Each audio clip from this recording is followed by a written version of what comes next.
The dust had barely settled from the stagecoach wheels when Penelope Harper heard the first gunshot crack through the afternoon air, and she knew with absolute certainty that she and her sister were about to die.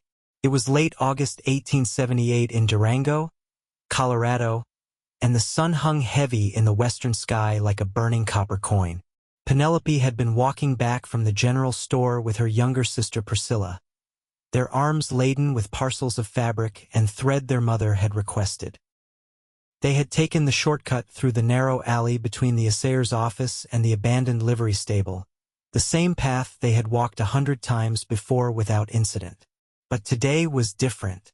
Today, 5 men with hard eyes and harder intentions had been waiting in the shadows.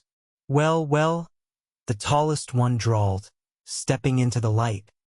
His face was weathered like old leather, and a jagged scar ran from his left eyebrow down to his jaw. "Looky what we got here, boys. A couple of pretty little birds, far from their nest." Penelope's heart hammered against her ribs as she instinctively moved in front of Priscilla. At 22, she was only 3 years older than her sister, but she had always been the protector, the one who stood between danger and those she loved. "Let us pass," she said, keeping her voice steady despite the fear coursing through her veins. "We have no quarrel with you." The man laughed, and the sound was like gravel scraping against metal. "No quarrel? That's mighty friendly of you, miss. But see, we've been riding hard for 3 days straight, running from a posse out of Silverton. We're tired, we're mean, and we're looking for a little entertainment before we head for the border." The other 4 men spread out, forming a semicircle that cut off any hope of escape. Penelope recognized the look in their eyes, had seen it before in the faces of men who had forgotten what it meant to be human. These were not just outlaws. They were predators who had long since abandoned any pretense of decency. Priscilla's fingers clutched at Penelope's sleeve. "Penny," she whispered, her voice trembling. "What do we do?" "Stay behind me," Penelope murmured, her mind racing through options that all seemed to end the same terrible way. She could scream, but the alley was tucked away from the main street, and the sounds of the town, the clanging from the blacksmith's forge, the piano music spilling from the saloon, would drown out any cry for help. She could run, but they would catch them before they made it 3 steps. She could fight, but what chance did 2 unarmed women have against 5 armed men? The scarred man took another step forward, his hand resting on the pistol at his hip. "Now, we can do this the easy way or the hard way. Either way, you're coming with us to that abandoned stable, and you're going to help us pass the time until nightfall." "Like hell we are," Penelope spat, surprising herself with the venom in her voice. If this was how she was going to die, she would die with her dignity intact, with words of defiance on her lips rather than pleas for mercy that would fall on deaf ears. The man's expression darkened. "Wrong answer, sweetheart." He moved forward, reaching for Penelope's arm. That was when they heard it. The thunder of hoofbeats, coming fast and hard down the alley. The outlaws turned, hands going to their weapons, and Penelope saw him, a rider on a massive black stallion, charging toward them like vengeance itself, his long duster coat billowing behind him like dark wings. He was silhouetted against the setting sun, and for a moment, Penelope thought she might be looking at an avenging angel. The horse skidded to a halt, kicking up a cloud of dust that made the outlaws stumble back, coughing and cursing. The rider dismounted in one fluid motion, landing on his feet with the grace of a man who had spent more of his life in the saddle than on the ground. He was tall, broad-shouldered, with dark hair that brushed his collar and eyes the color of slate in winter. His jaw was set in a hard line, and there was something in his stance that spoke of coiled danger, of violence held in check by the thinnest thread of control. "Touch them," he said, his voice low and steady and absolutely devoid of emotion, "and you're dead." The scarred outlaw laughed, but there was an edge of nervousness to it now. 5 against 1, stranger. I like our odds. The cowboy's hand hovered over the Colt peacemaker at his hip, and Penelope noticed that the holster was worn smooth from use, positioned for a quick draw. Then you're a fool, he said. I've killed better men than you for lesser crimes. Walk away now, and you might live to see tomorrow. And who the hell are you supposed to be? Another outlaw demanded, a younger man with wild eyes and twitchy fingers. Name's Flynn Robbins, the cowboy said. And I'm the man who's giving you one chance to leave these women alone and ride out of town. You've got 10 seconds to decide. Penelope watched as Flynn's eyes flicked briefly toward her and Priscilla, taking in their situation with a single glance before returning to the outlaws. There was no fear in those gray eyes, only a cold calculation that made her believe absolutely that he meant every word of his threat. The scarred outlaw's hand moved toward his gun, and everything happened so fast that Penelope barely had time to blink. Flynn's draw was like lightning, his peacemaker clearing leather and firing before any of the outlaws could react. The shot took the scarred man in the shoulder, spinning him around and sending him crashing to the ground. The other 4 froze, hands halfway to their weapons. Next one goes through the heart, Flynn said calmly, as if he had just commented on the weather. Your choice. For a long moment, nobody moved. Then one of the outlaws, an older man with gray in his beard, slowly raised his hands. We're leaving, he said. Come on, boys. This isn't worth dying over. They gathered up their wounded leader, who was cursing and clutching his bleeding shoulder, and backed away down the alley. Flynn kept his gun trained on them until they reached their horses and rode off in a thunder of hoofbeats, heading south toward the hills. Only when they were out of sight did Flynn holster his weapon and turn to face Penelope and Priscilla.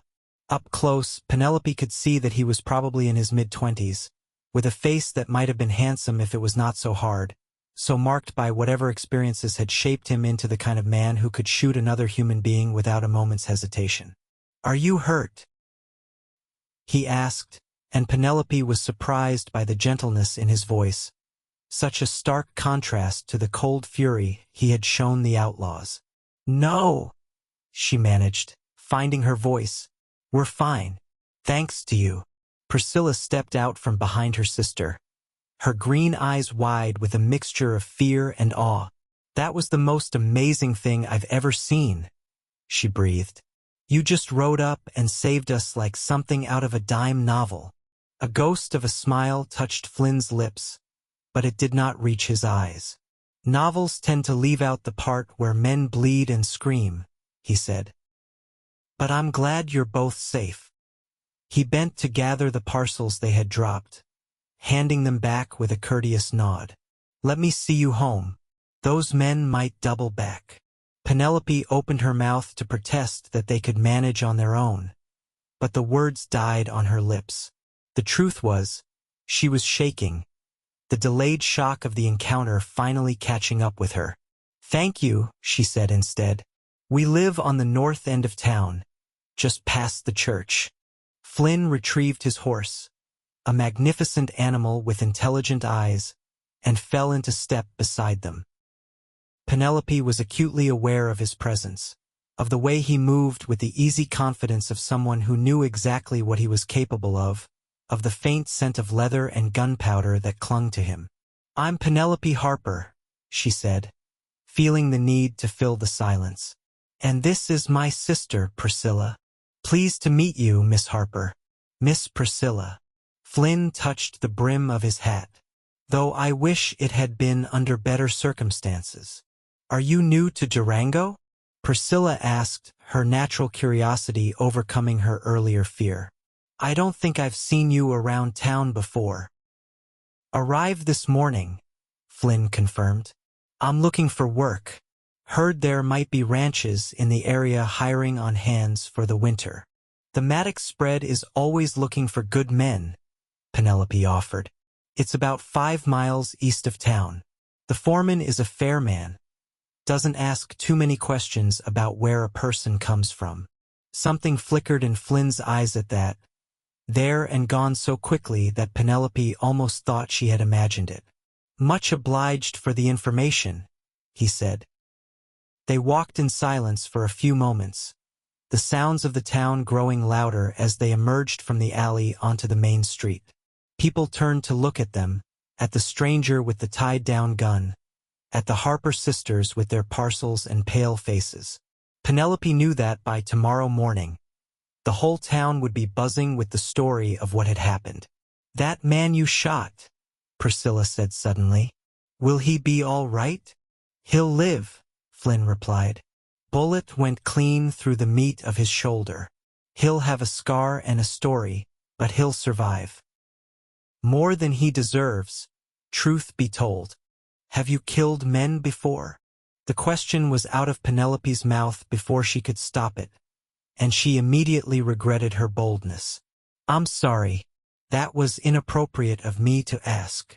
Flynn looked at her, really looked at her, and for the first time, Penelope saw something other than cold calculation in his eyes.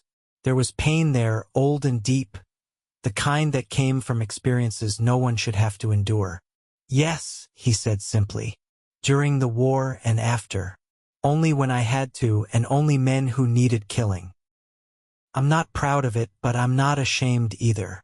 Sometimes the world requires violence to keep good people safe." "The war," Penelope repeated. "You would have been just a boy. Old enough to carry a rifle," Flynn said. "Old enough to see things no one should see. But that's in the past now. I'm trying to make a different life for myself, one that doesn't involve quite so much blood." They reached the Harper house, a neat two-story home with a white picket fence and roses blooming in the front yard. It was a picture of domestic tranquility, the kind of place that seemed to exist in a different world from the violence of the alley. Penelope's mother appeared on the front porch, wiping her hands on her apron. Martha Harper was a handsome woman in her late 40s, with the same dark hair as her daughters and eyes that missed nothing. She took one look at her daughters' faces and the tall stranger beside them and hurried down the steps. "What happened?" she demanded. "Penelope? Priscilla?" "We're fine, Mother," Penelope assured her. "There was some trouble, but Mr. Robbins here helped us." Flynn removed his hat respectfully. "Madam, your daughters were accosted by some outlaws in the alley. They're safe now, but I'd recommend they not go anywhere alone until those men are caught or driven out of the territory." Martha's face paled, then flushed with anger. "Outlaws? In broad daylight? What is this town coming to?" She looked at Flynn with new appreciation. "Thank you, Mr. Robbins. I shudder to think what might have happened if you hadn't been there. Please come inside. It's the least we can do to offer you supper after what you've done for us." Flynn hesitated, and Penelope found herself hoping he would accept.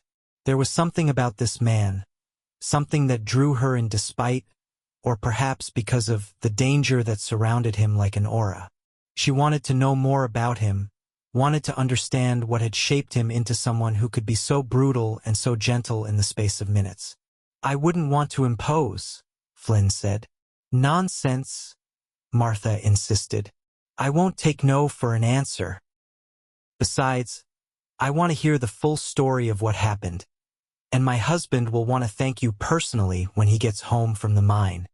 "Well, when you put it that way," Flynn said, a genuine smile finally breaking through his reserved exterior, "I'd be honored to accept your hospitality, madam." Inside, the Harper home was warm and welcoming, filled with the smells of baking bread and simmering stew. Penelope showed Flynn where he could wash up while she and Priscilla helped their mother set the table.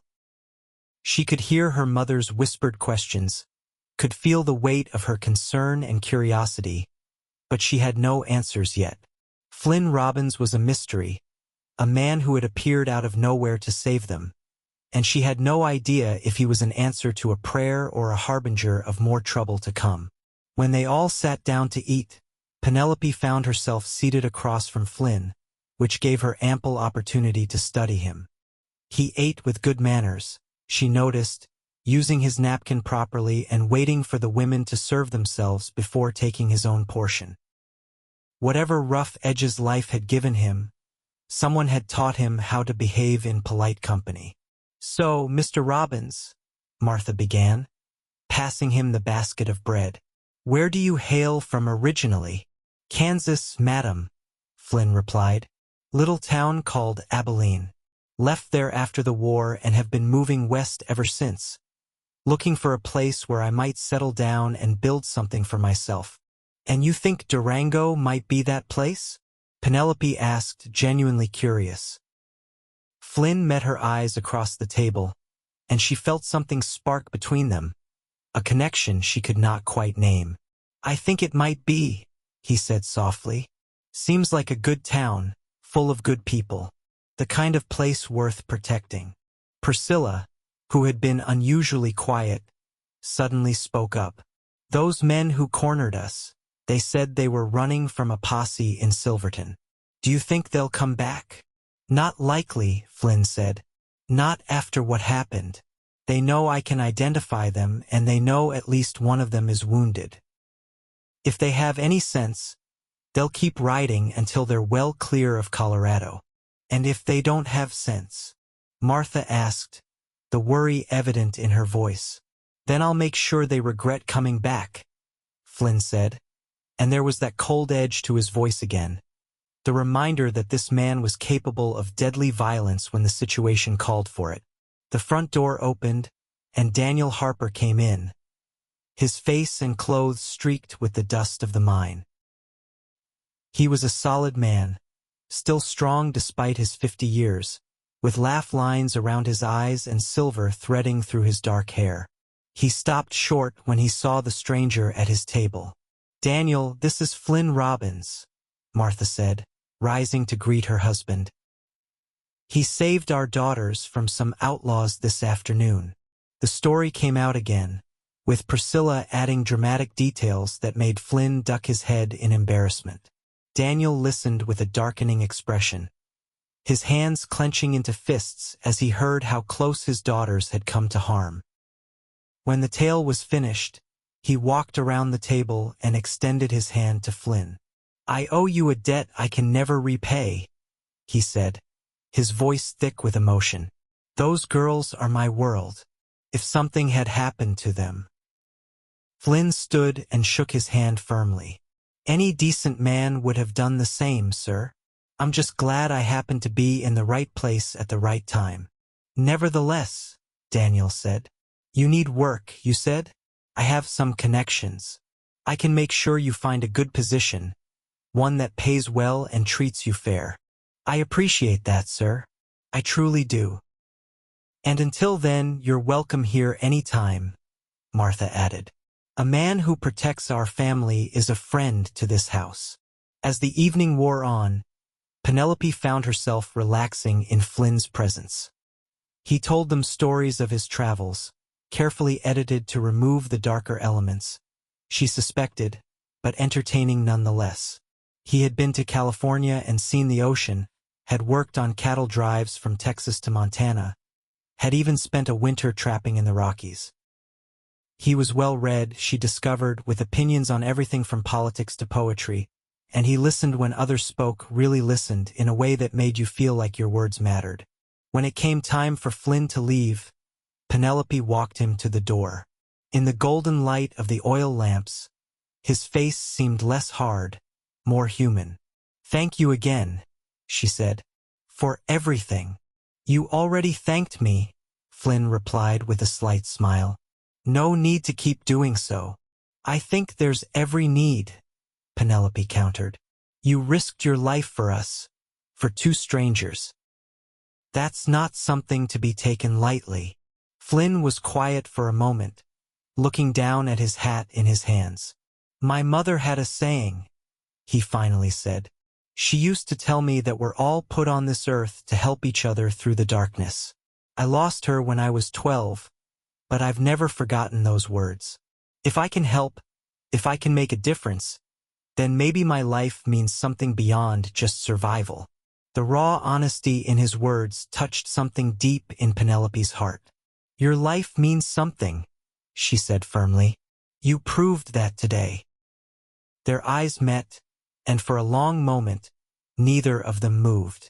Penelope felt her breath catch in her throat, felt the world narrow down to just the two of them standing in the doorway.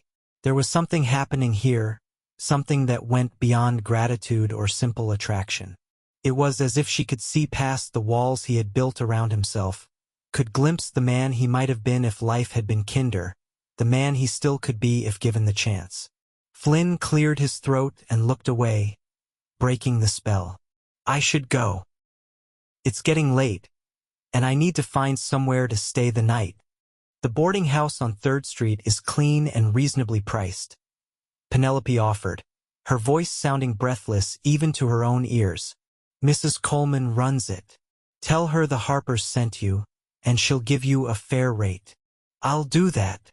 Flynn settled his hat on his head and touched the brim in farewell. Good night, Miss Harper. Sleep well and don't worry about those outlaws. I'll keep watch tonight. Make sure they don't try anything. You don't have to do that, Penelope protested, even as her heart warmed at the offer. I know, Flynn said, but I'm going to anyway. Call it peace of mind.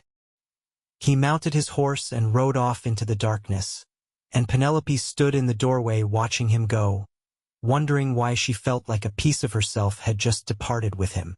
The next morning, Penelope woke to find that Flynn had been true to his word. Her father reported seeing a figure on horseback patrolling the street near their house throughout the night. The whole town was buzzing with the news of the confrontation with the outlaws, and Flynn Robbins had become something of a local hero overnight. The sheriff had organized a posse to track down the gang, and there were rumors that they had been spotted heading south toward New Mexico. Penelope went about her usual morning routine, helping her mother with the laundry and preparing the noon meal, but her mind kept drifting back to the mysterious cowboy. She found herself wondering where he was, what he was doing, whether she would see him again. The intensity of her preoccupation surprised her. She was not some silly girl prone to flights of fancy.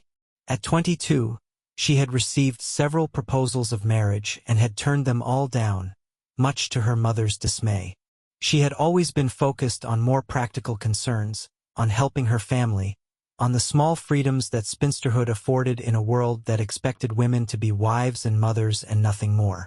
But Flynn Robbins had awakened something in her, some hunger she had not even known existed. The memory of his eyes, so cold when facing danger but so warm when he looked at her, sent shivers down her spine. It was mid-afternoon when there was a knock at the door. Penelope opened it to find Flynn standing on the porch, freshly shaved and wearing a clean shirt. He looked almost bashful, turning his hat in his hands. Miss Harper, he said, I hope I'm not intruding. I wanted to let you know that I took your father's advice and met with the foreman at the Maddox Ranch. He's offered me a position starting tomorrow. That's wonderful, Penelope said, genuinely pleased. I'm so glad it worked out. I also wanted to ask, Flynn continued, and she could see the effort it cost him to form the words, as if he was more comfortable facing down armed outlaws than making polite conversation. That is, I was wondering if you might like to take a walk with me? It's a beautiful day, and I thought perhaps you could show me more of the town, if that would be appropriate. Penelope's heart leaped. I think that would be very appropriate, she said, trying to keep the eagerness out of her voice. Let me just get my shawl.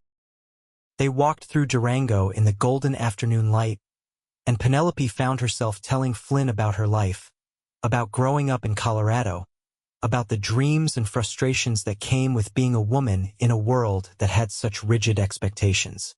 He listened without judgment, asking thoughtful questions that showed he was genuinely interested in her thoughts and opinions. In turn, he opened up to her in ways she suspected he rarely did with anyone. He told her about losing his parents to cholera, about being raised by an uncle who drank too much and cared too little. He spoke of the war, of the horror and waste of it, of friends lost and innocence shattered. He explained how he had drifted afterward, unable to settle, unable to find peace in a world that suddenly seemed too small and too cruel. "But I'm tired of drifting," he confessed as they sat on a bench overlooking the anonymous river. "I'm tired of having nothing and belonging nowhere. I want what other people have, a home, a purpose, maybe even a family someday. I just never thought I'd find it. And now?" Penelope asked softly. Flynn turned to look at her, and the raw emotion in his eyes took her breath away. "Now I think maybe I was wrong. Maybe there's a place for me here after all." The days turned into weeks, and Flynn became a regular presence in the Harper household. He would stop by after his work at the ranch, dusty and tired but always eager to see Penelope. They would walk together, or sit on the porch talking until the stars came out, sharing dreams and fears and slowly, cautiously, falling in love. Penelope had never experienced anything like it before. Flynn was unlike any man she had ever known, a study in contradictions. He could be hard as iron when the situation demanded it, but gentle as lamb's wool when they were alone together. He treated her as an equal, valued her intelligence and her opinions, never tried to diminish or control her. And yet there was a protectiveness to him, a vigilance, as if he was constantly aware of potential dangers and ready to stand between her and any threat. Priscilla teased her mercilessly about her cowboy, but Penelope could see the genuine affection in her sister's eyes. The whole family had taken to Flynn, drawn by his quiet competence and essential decency. Daniel Harper declared him the best thing that had happened to their family in years, and Martha was already making pointed comments about weddings and grandchildren that made Penelope blush. It was late October, 2 months after that fateful day in the alley, when Flynn asked Penelope to marry him. They were riding together in the hills outside of town, enjoying the brilliant colors of the aspen trees turning gold and crimson. Flynn had been quiet all morning, and Penelope had sensed something momentous building in the air between them. He helped her dismount near a small stream, then took both her hands in his. "Penelope," he said, and his voice was rough with emotion. "I know I'm not much. I don't have money or property or a fancy education.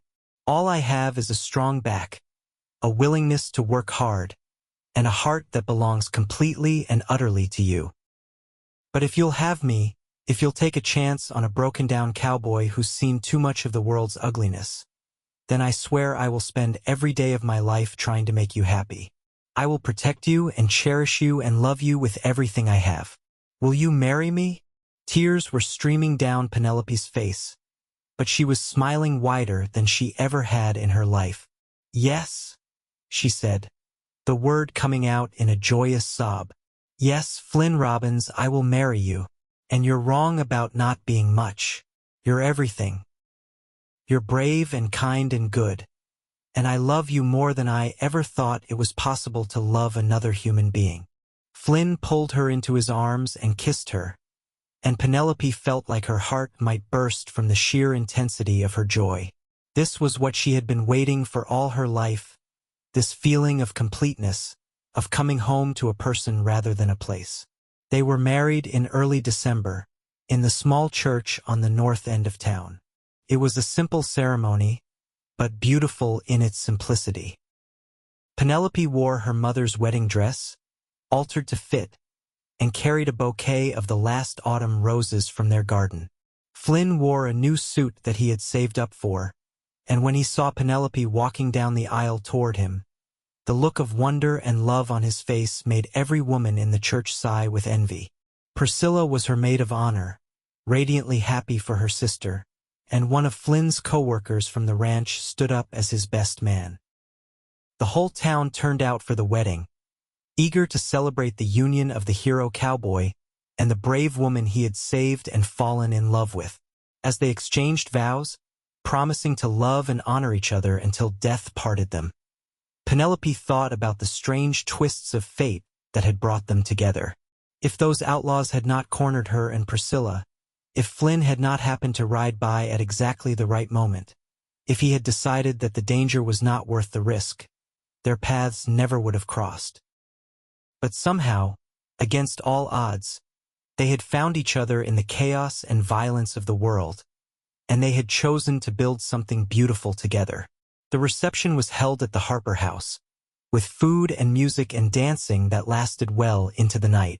Penelope danced with her new husband, feeling like she was floating, like nothing could ever touch them as long as they were together. Flynn had rented a small house on the edge of town, using money he had carefully saved from his wages. It was not much, just 3 rooms and a lean-to for the horses, but Penelope loved it immediately. It was theirs, a place where they could build their life together, free from the expectations and judgments of others. Their first winter as husband and wife was a time of deep contentment. Flynn continued working at the Maddox Ranch, while Penelope kept house and did sewing work for the ladies in town to earn extra money. They were not rich, but they were happy in a way that went beyond material comfort. Every evening when Flynn came home, he would sweep Penelope into his arms and kiss her as if he had been away for months rather than hours. They would sit by the fire after supper, talking about their days, making plans for the future, simply enjoying the miracle of each other's presence. In February, Penelope discovered she was pregnant. She told Flynn the news on a cold evening when the snow was falling thick outside their window, and the look of joy and terror on his face would have been comical if it was not so endearing. "A baby," he breathed, placing his hand gently on her still flat stomach. "We're going to have a baby. Are you happy?" Penelope asked, suddenly nervous. They had talked about children in abstract terms, but the reality was suddenly very immediate and very real. "Happy?" Flynn looked at her incredulously. "Penelope, I'm terrified. I'm going to be a father, and I have no idea how to do that. My own father died when I was so young, and my uncle was no kind of example. What if I fail? What if I'm not good enough?" Penelope took his face in her hands, forcing him to meet her eyes. "You are going to be an amazing father," she said firmly. "You are the bravest, kindest, most honorable man I know. Our child will be lucky to have you." "Our child?" Flynn repeated, and slowly a smile spread across his face, transforming him. "Our child. God, Penelope, we're going to be parents." The pregnancy progressed smoothly, and Penelope bloomed under Flynn's devoted care. He was almost comically overprotective, insisting she rest more, not lift anything heavy, not overexert herself. Penelope found it both exasperating and endearing, this evidence of how much he loved her, how terrified he was of anything happening to her or their baby. In late September of 1879, just over a year after they had first met, Penelope went into labor. It was a long, difficult birth that lasted through the night and into the next day. Flynn paced outside the bedroom, driven nearly mad with worry by Penelope's cries of pain. Daniel and Martha were there, along with the doctor and the midwife, but Flynn felt utterly helpless, unable to do anything to ease his wife's suffering. When he finally heard the thin, reedy cry of a newborn baby, he nearly collapsed with relief. The midwife emerged a few minutes later, smiling. "You have a son, Mr. Robbins. Fine, healthy boy. And your wife is doing well, though she's exhausted." Flynn was allowed into the room, and the sight that met his eyes brought tears streaming down his face. Penelope was propped up in bed, pale and sweaty but radiant with joy, holding a tiny bundle wrapped in a soft blanket. She looked up at him with tired eyes. "Come meet your son," she whispered. Flynn approached as if in a dream, hardly daring to breathe. Penelope pulled back the blanket to reveal a small, red, wrinkled face, eyes squinted shut, tiny fists waving in the air. He was the most beautiful thing Flynn had ever seen. "Can I hold him?" he asked, his voice shaking. Penelope carefully transferred the baby to Flynn's arms, and he cradled his son with infinite gentleness, terrified of dropping him or hurting him. The baby made a small sound and turned his head toward Flynn's chest, and something in Flynn's heart cracked wide open. This tiny, helpless creature was his to protect, his to guide, his to love. He had been given the most precious gift in the world, and he vowed in that moment that he would die before he let any harm come to his family. "What should we name him?" Penelope asked.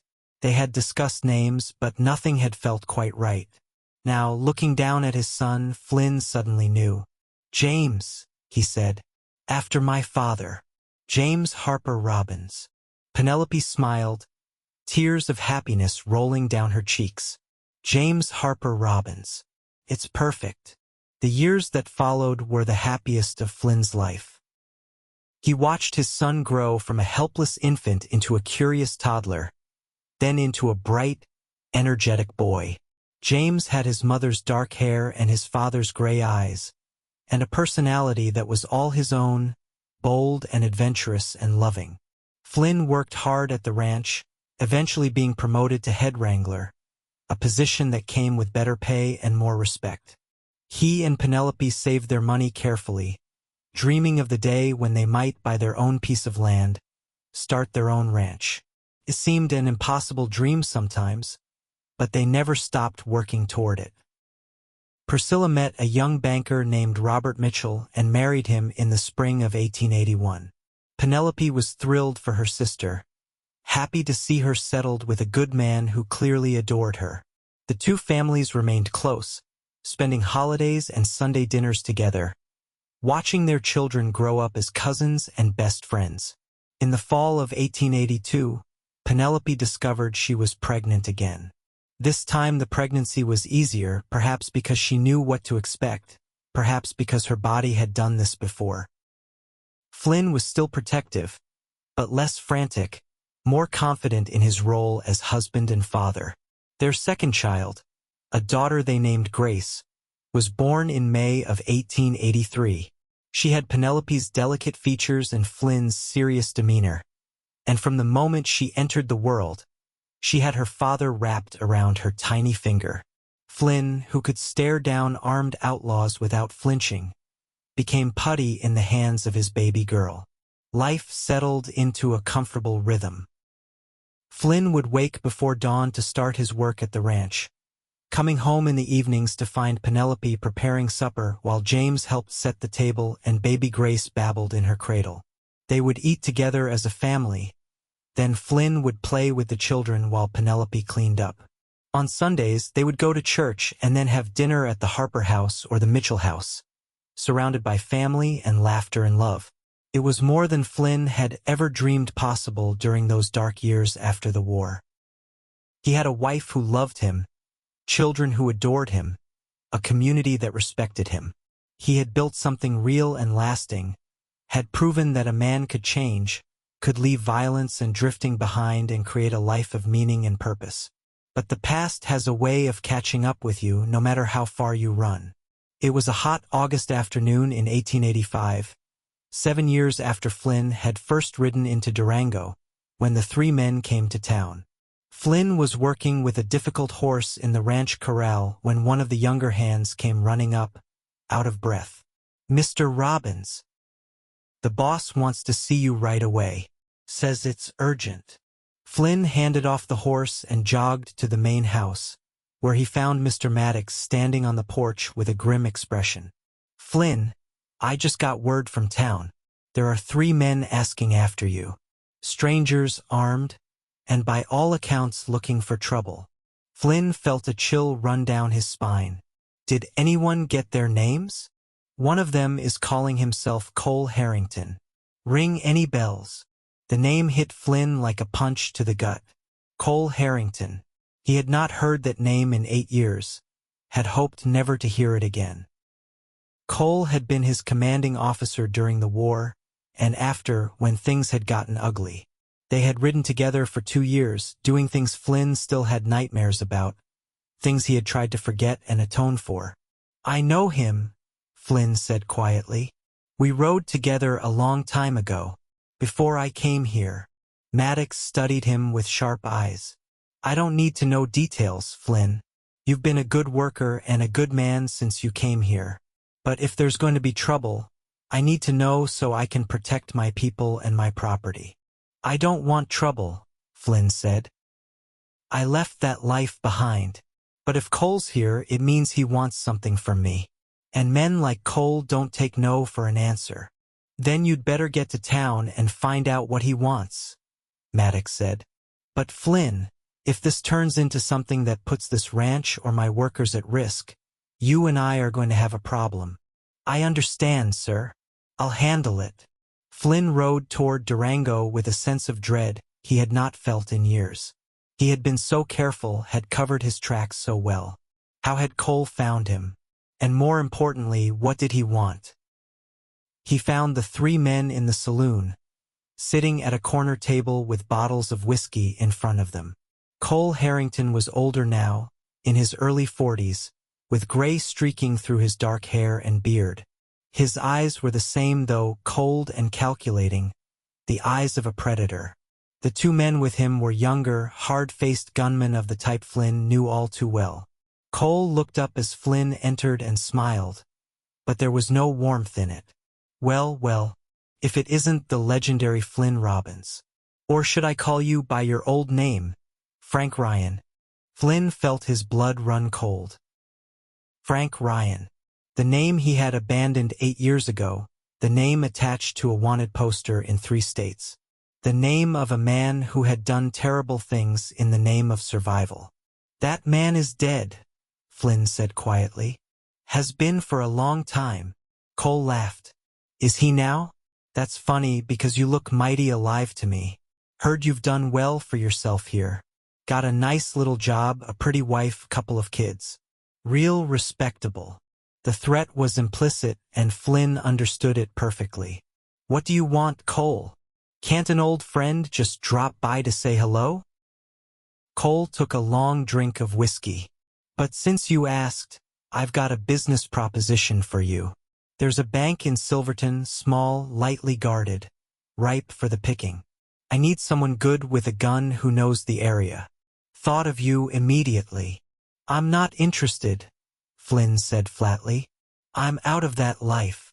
See, that's the thing.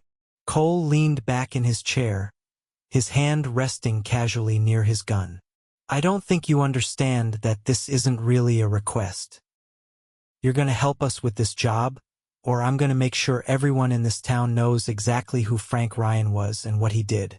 I'm going to tell them about the robbery in Kansas City where 3 people died, the stagecoach in Missouri, the ranch house in Wyoming.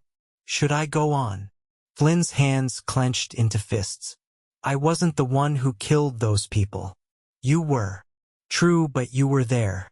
You rode with me, and in the eyes of the law, that makes you just as guilty. So here's what's going to happen.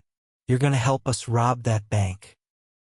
We'll split the take 4 ways, and then we'll ride out and you can go back to playing house with your little family.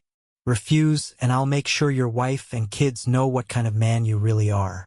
Hell, I might even tell the sheriff. See if there's still paper out on Frank Ryan.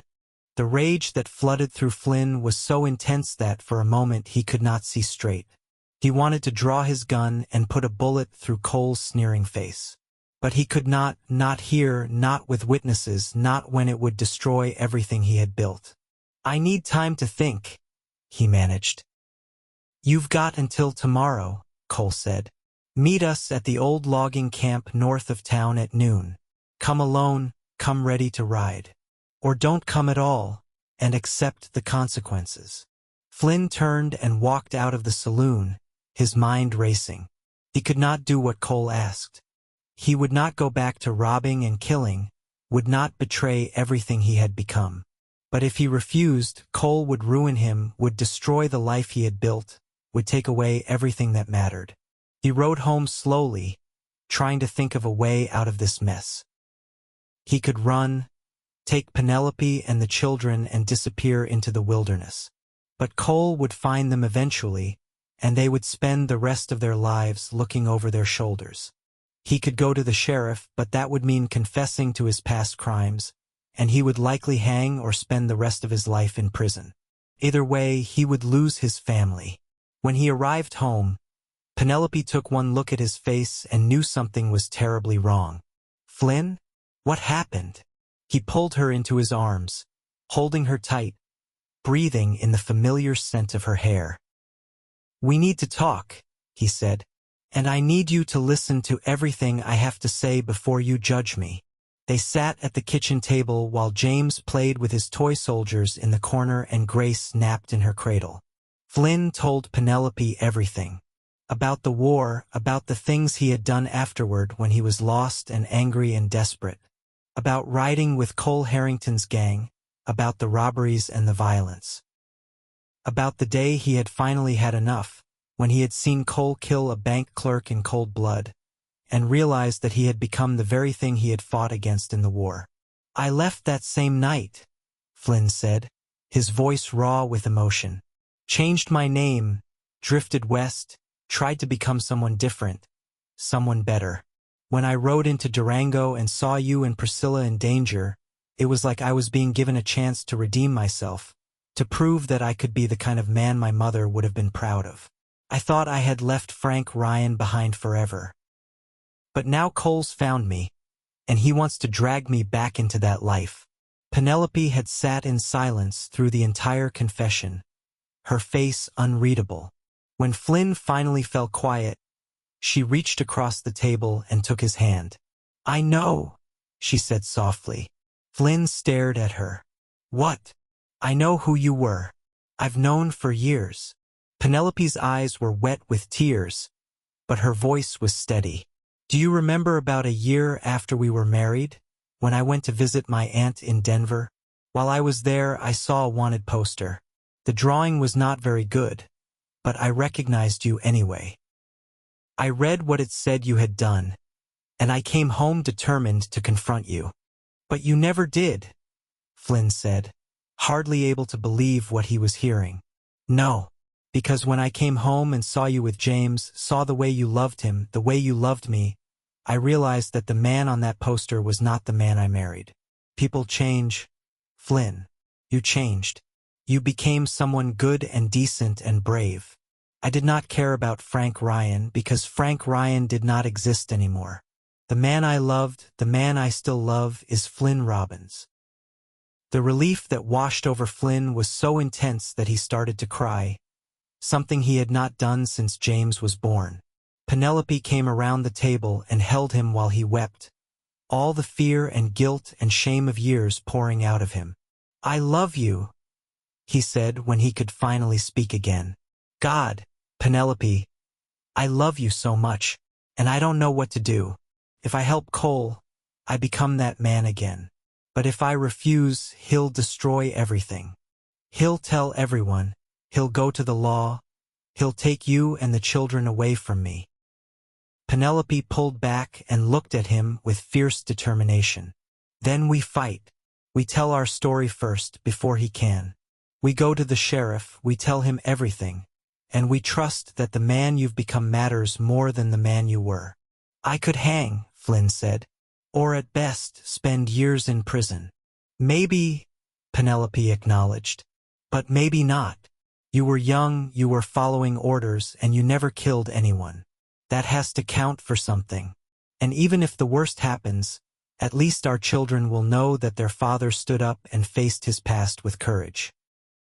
That he refused to be blackmailed into doing more harm. That he chose honor over fear." Flynn looked at his wife, this remarkable woman who had somehow always seen the best in him even when he could not see it himself, and he knew she was right. He could not go back to being Frank Ryan. He could not do what Cole demanded, no matter the cost. "All right," he said. "We'll go to the sheriff tomorrow morning. Together." That night, Flynn barely slept. He held Penelope close, memorizing the feel of her in his arms, terrified that this might be their last night together. He checked on his children, watching them sleep, his heart breaking at the thought that he might not be there to see them grow up. But when morning came, he rose and dressed with a calm sense of purpose. He had spent 7 years running from his past. It was time to face it. Sheriff Thomas Garrett was a fair man in his 50s who had kept the peace in Durango for over a decade. He listened without interruption as Flynn and Penelope told him everything, his weathered face growing more thoughtful as the story unfolded. When they finished, he leaned back in his chair and studied Flynn for a long moment. "That's quite a tale," he finally said. "And you're saying Cole Harrington and his men are here in town right now?" "They're staying at the old logging camp," Flynn confirmed. "They want me to help them rob the bank in Silverton. I told them I'd meet them at noon. And you came to me instead. That took guts." Garrett stood and walked to the window, looking out at the street. "I'll be honest with you, Mr. Robbins. This puts me in a difficult position. You're confessing to crimes that could see you imprisoned or worse. But you're also giving me information about a planned bank robbery and 3 dangerous outlaws." "I know," Flynn said. "I'm not asking for mercy. I just want to make sure that Penelope and my children are safe from Cole and his threats. Whatever happens to me after that, I'll accept." Garrett turned back to face them. "Here's what I'm thinking. Frank Ryan is wanted for robbery and accessory to murder. But those warrants are old, and from what you've told me, you never pulled a trigger yourself. You were young, you were following a bad leader, and you've clearly reformed your life. I'm not saying you'll walk away clean, but I think there's a good chance a judge would show leniency, especially given your cooperation now." Hope flared in Penelope's chest. "Really?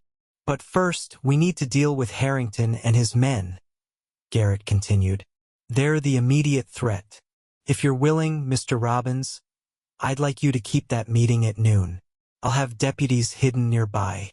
We'll let Harrington incriminate himself, and then we'll take him and his gang into custody. With them in jail, you'll be safe from any retaliation, and your testimony will go a long way toward mitigating your own involvement in past crimes." Flynn exchanged a look with Penelope, saw the fear in her eyes but also the trust. "I'll do it," he said. "Whatever you need." The next few hours passed in a haze of preparation. Garrett assembled his 2 deputies and swore in several other men, including Daniel Harper, to form a posse. They would be hidden in the trees around the logging camp, ready to move in when Garrett gave the signal. Flynn would wear his gun but would be instructed not to draw unless absolutely necessary. The goal was to take Cole and his men alive, to bring them to justice legally rather than through violence. At 11:30, Flynn kissed Penelope goodbye. She clung to him, her face pressed against his chest. "Come back to me," she whispered. "Please come back to me." "I will," he promised, though he had no idea if he could keep that promise. "I love you, Penelope. Whatever happens today, whatever comes after, know that loving you and our children has been the greatest honor of my life." He rode to the logging camp, very aware of the deputies hidden in the forest around him. The old camp was a collection of dilapidated buildings, slowly being reclaimed by nature. Cole and his 2 men were waiting, their horses saddled and ready. "There he is," Cole said with a grin. "I knew you'd come around. You always were a practical man, Frank." "Don't call me that," Flynn said, dismounting. "That's not my name anymore." Sure. Flynn Robbins, upstanding citizen. "Well, today you get to be Frank Ryan again, just for a little while. We ride for Silverton in 10 minutes. Should be a nice, easy job. In and out. Nobody gets hurt if they cooperate." "And if they don't cooperate?" Flynn asked, though he already knew the answer. Cole's smile turned cold. "Then they bleed. Same as always. You remember how it works." "I remember," Flynn said quietly. "I remember all of it. That's why I can't do this, Cole. I'm not that man anymore." The smile vanished from Cole's face. "What did you say?" "I said no. I'm not helping you rob that bank. I'm not going back to that life. You can do your worst, tell everyone who I used to be, but I won't become Frank Ryan again." Not for you, not for anyone. Cole's hand moved toward his gun, and for a moment, Flynn thought he would have to draw. But then Cole laughed, though it was an ugly sound. You stupid fool. You think you can just walk away from me? You think you can defy me and not pay the price? That's enough, Harrington. Sheriff Garrett's voice rang out from the trees, and suddenly the clearing was full of armed men. You're under arrest for attempted robbery and conspiracy to commit robbery. Drop your weapons, all three of you, and put your hands up. Cole's face went purple with rage.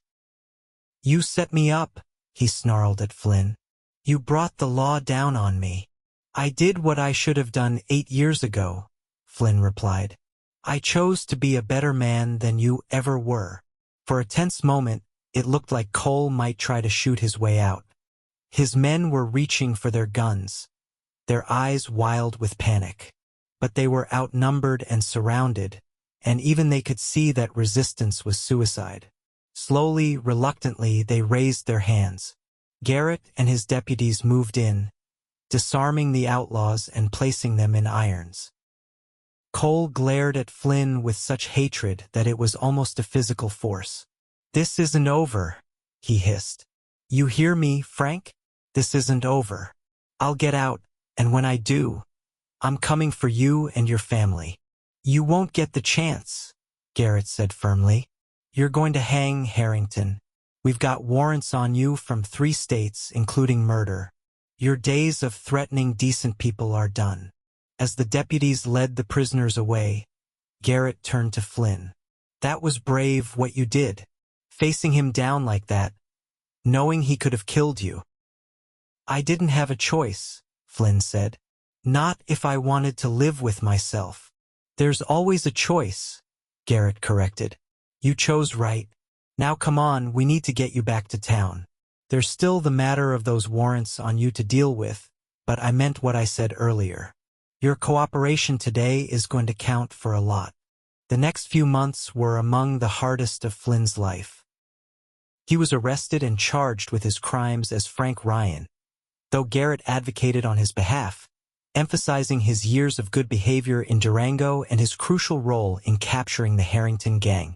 Penelope stood by him through everything, attending every hearing, speaking eloquently about the man he had become and the family he had built. The trial was held in November. Flynn pled guilty to the robbery charges but maintained that he had never killed anyone, which multiple witnesses from his past corroborated. The judge, a stern but fair man, listened to weeks of testimony, hearing from people in Durango about Flynn's character, from the victims of his old crimes, from law enforcement officials about the capture of Cole Harrington. In the end, the judge sentenced Flynn to 5 years in prison, with the possibility of parole after 2 years based on good behavior. It was far from the worst outcome they had feared, but it still meant years of separation from his family. The day Flynn was taken away in chains, Penelope brought James and Grace to say goodbye. James, now 6 years old, cried and clung to his father's leg. Grace, only 2, did not understand why her daddy was leaving, only that everyone was sad.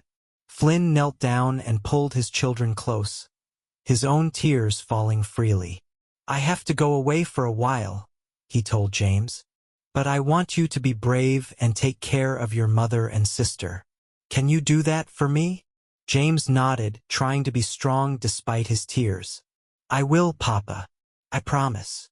Flynn kissed his children, then stood to face Penelope. She was crying too, but there was strength in her eyes, a determination that took his breath away. 2 years, she said. We can survive 2 years.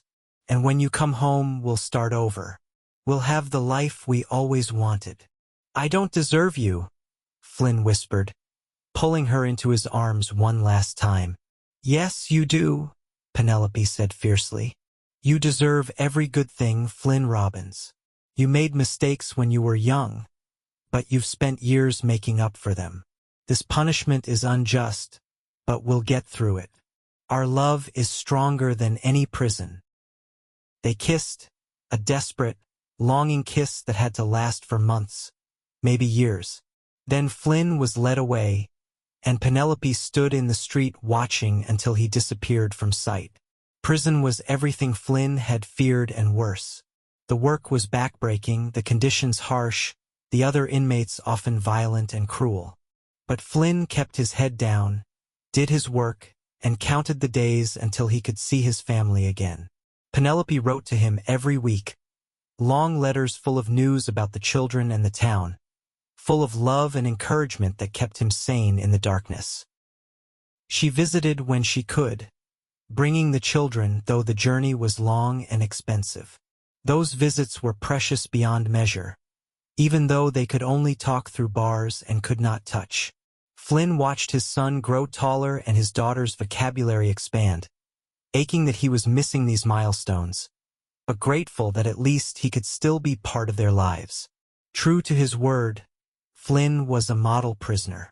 He worked hard, stayed out of trouble, and even helped the guards prevent a riot, earning their respect and gratitude. When his parole hearing came up after 20 months, the warden himself spoke on his behalf, testifying to his good conduct and genuine reformation. The parole board approved his release, and in September of 1887, Flynn Robbins walked out of prison a free man. Penelope was there waiting for him, along with James and Grace and her parents, and when Flynn saw them, he broke into a run, sweeping his wife up in his arms and holding her so tightly, he thought he might break her. "Welcome home," Penelope whispered through her tears. "Welcome home, my love." The readjustment to freedom was not easy. Flynn had nightmares about prison, would wake up gasping, convinced he was still in his cell. He struggled to find work, as the stigma of being an ex-convict followed him wherever he went. But slowly, with Penelope's support and the support of friends like the Maddox family, he rebuilt his life. Maddox offered him his old job back, and Flynn threw himself into the work with a dedication that impressed everyone. He was determined to prove that his parole had not been a mistake, that he was truly a changed man who could contribute positively to society. In the spring of 1888, a miracle happened. Old Thomas Maddox, who had no children of his own, announced that he was selling the ranch and retiring to California.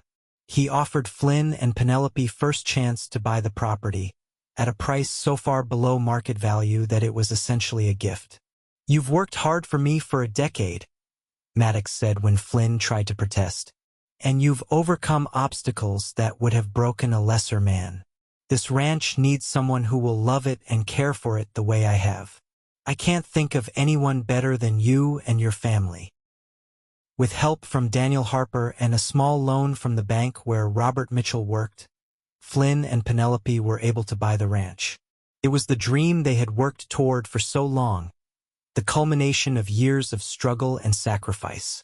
Standing on the porch of their new home, looking out over acres of land that was truly theirs, Flynn pulled Penelope close. "We did it," he said, still hardly able to believe it. "We actually did it." "We did," Penelope agreed, resting her head on his shoulder. "And we're going to build something amazing here. A place where our children and grandchildren can grow up safe and loved." The years that followed were good ones. The ranch prospered under Flynn's management, and the Robbins family became respected members of the community. James grew into a fine young man, responsible and kind, while Grace showed signs of being as strong-willed and capable as her mother. In 1892, Penelope gave birth to their third child, another son they named Thomas after Sheriff Garrett and Mr. Maddox, both of whom had shown them such kindness in their darkest hours. Thomas was a happy, energetic baby who kept them all on their toes and reminded them of the joy that could be found in new beginnings. Priscilla and Robert had 4 children of their own, and the two families remained close, their children growing up together, creating memories that would last a lifetime. Sunday dinners at the ranch became a tradition, with 3 generations gathering around the table, sharing food and laughter and love. Flynn never forgot how close he had come to losing everything. The memory of those dark days kept him humble and grateful, made him appreciate every moment with his family. He taught his sons to be honest and hardworking, to stand up for what was right even when it was difficult. He taught his daughter to be strong and independent, to never let anyone make her feel less than she was worth. In 1895, Cole Harrington was hanged for his crimes, ending once and for all the threat he had posed. Flynn felt no joy in the news, only a weary sadness that a man had wasted his life on violence and cruelty. But he also felt relief that his family was finally truly safe, that the shadows of the past had been laid to rest. As the new century approached, Flynn and Penelope would sometimes sit on their porch in the evenings, watching the sun set over the mountains, and reflect on the unlikely journey that had brought them to this place.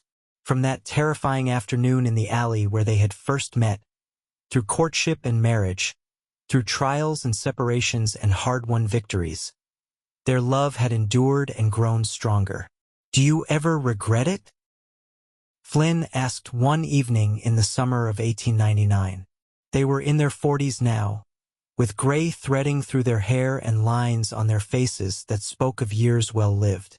"Marrying me, taking on all the trouble I brought into your life." Penelope turned to look at him with eyes full of love and certainty.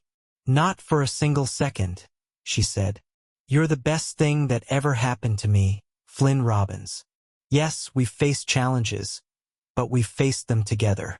And look at what we've built. Look at our family, our home, our life. This is everything I ever wanted and more." "I love you," Flynn said, as he had said 1,000 times before and would say 1,000 times again. "More than life itself." "And I love you," Penelope replied, taking his hand. "Always and forever." James married a sweet girl from town in 1901, and by 1903, Flynn and Penelope were grandparents to a beautiful baby boy. Holding his grandson for the first time, Flynn was overwhelmed by the weight of legacy, by the understanding that the choices he had made, the decision to change his life and become a better man, had ripples that would extend far beyond his own existence. This child, and the children who would come after, would grow up in a world shaped by the love and sacrifice of those who came before. Grace showed no interest in marrying, much to her grandmother Martha's dismay. Instead, she became a teacher, opening a small school on the ranch where she taught the children of ranchers and miners, giving them opportunities for education that she believed every child deserved. Flynn could not have been prouder of her.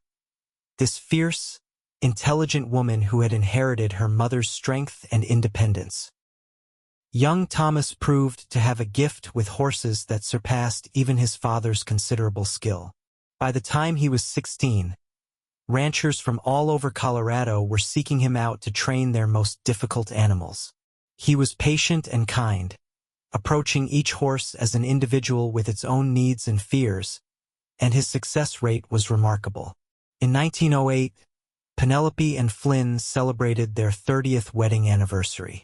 The whole family gathered at the ranch for a party that went on into the night, with music and dancing and speeches that made everyone laugh and cry. Looking around at the faces of his children and grandchildren, at his wife who was more beautiful to him now than she had been at 22, Flynn felt a contentment so deep it was almost painful. He had been given a second chance at life, had been allowed to become someone worthy of love and respect. He had built something lasting, had created a legacy that would endure long after he was gone. And it had all started with a decision made in a split second, a choice to defend two women in danger, to stand between them and harm. "What are you thinking about?" Penelope asked, coming to stand beside him on the porch as the party continued inside. "That day in the alley," Flynn admitted. "The day I met you. If I had ridden past, if I had decided it was not my problem, my whole life would have been different."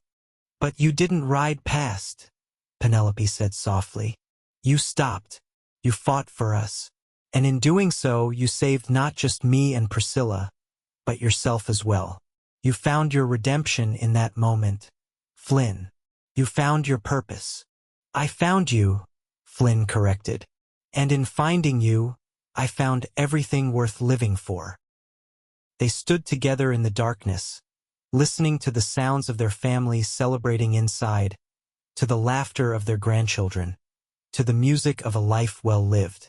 The past was behind them, its lessons learned, its debts paid. The future stretched ahead, full of possibility and promise. As the years continued to pass, Flynn and Penelope grew old together with grace and dignity. They weathered the changes that came with the new century, the modernization that slowly transformed the wild frontier into something more civilized and settled. They mourned friends and family members who passed on, celebrated new births and marriages, and through it all, remained the anchor for their growing family. Flynn's hair turned completely silver, and his hands developed the arthritis that comes from a lifetime of hard work. Penelope's dark hair went gray, and she moved a bit slower than she once had. But when they looked at each other, they still saw the young people they had been, still felt that spark of connection that had drawn them together all those years ago. In the spring of 1918, as the world was embroiled in a terrible war across the ocean, Flynn fell ill with pneumonia. Despite the best efforts of the doctor and Penelope's devoted nursing, he grew steadily weaker. He was 62 years old, and he had lived a full and meaningful life, but Penelope was not ready to let him go. She sat by his bedside day and night, holding his hand, talking to him about their life together, about all the wonderful memories they had created. Their children came to say goodbye, bringing grandchildren and even a few great-grandchildren to meet the man whose choices had shaped all their lives. On a warm May evening, with Penelope at his side and his family gathered around, Flynn drew his last breath. He died peacefully, a slight smile on his face, his hand clasped in Penelope's. His last words, whispered so quietly that only she could hear, were "Thank you for loving me." The grief that followed was profound, but it was tempered by gratitude for the years they had shared. Penelope mourned deeply, feeling as if a part of her own soul had been torn away. But she was sustained by her family, by the legacy Flynn had left behind, by the knowledge that their love had been real and lasting and true. She lived for another 12 years, long enough to see the world change in ways she never could have imagined, long enough to hold a dozen great-grandchildren and impart to them the story of their grandfather, the cowboy who had ridden through danger to save 2 sisters and in doing so had saved himself. She told them about courage and redemption, about the power of love to transform even the most broken soul, about the importance of choosing to be good even when the world made it difficult. When Penelope Harper Robbins died in 1930 at the age of 74, she was laid to rest beside Flynn in the small cemetery overlooking the ranch. Their graves sat side by side beneath a large cottonwood tree, marked with simple headstones that bore their names and the dates of their lives, and below that, a single line that told the story of their love, together in life and in death. The ranch passed to Thomas, who ran it with the same dedication and love his father had shown. The Robbins family continued to grow and thrive, each generation adding their own chapter to the family story.